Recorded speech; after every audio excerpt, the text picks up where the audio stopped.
بڑی رکت انگیز حدیث ہے یہ پورا مقدمہ کھول دے گی۔ نبی علیہ السلام کا آخری وقت قریب تھا، کچھ عرصہ پہلے، ابھی آپ بیمار نہیں ہوئے تھے،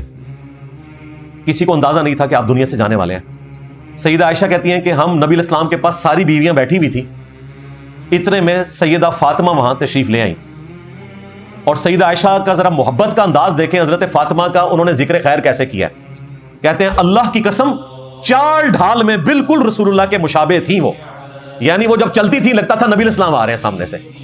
اور ساری بیویاں ایک طرف بیٹھی ہیں، وہ آئی ہیں، نبی علیہ السلام نے کھڑے ہو کر ان کا استقبال کیا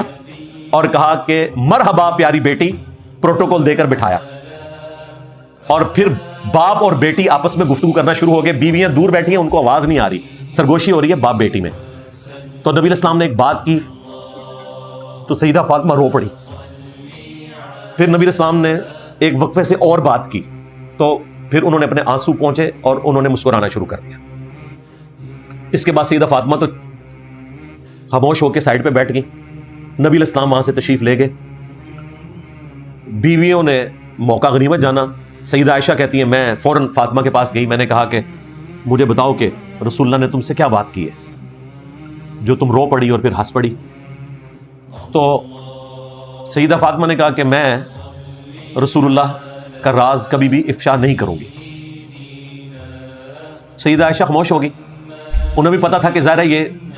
رسول اللہ کی اجازت کے بغیر وہ بات مجھ سے نہیں کر سکتی، لیکن پتہ ہی نہیں تھا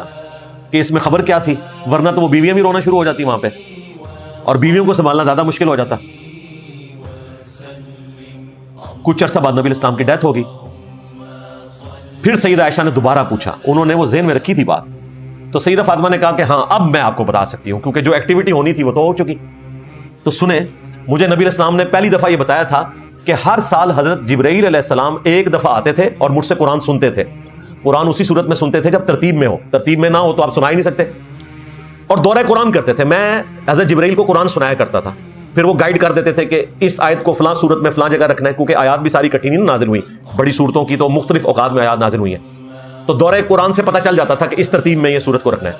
لیکن اس سال حضرت جبرائیل علیہ السلام 2 دفعہ آئے ہیں دورہ قرآن کرنے، مجھے لگتا ہے کہ اگلے سال میں زندہ نہیں رہوں گا، اور وہی ہوا۔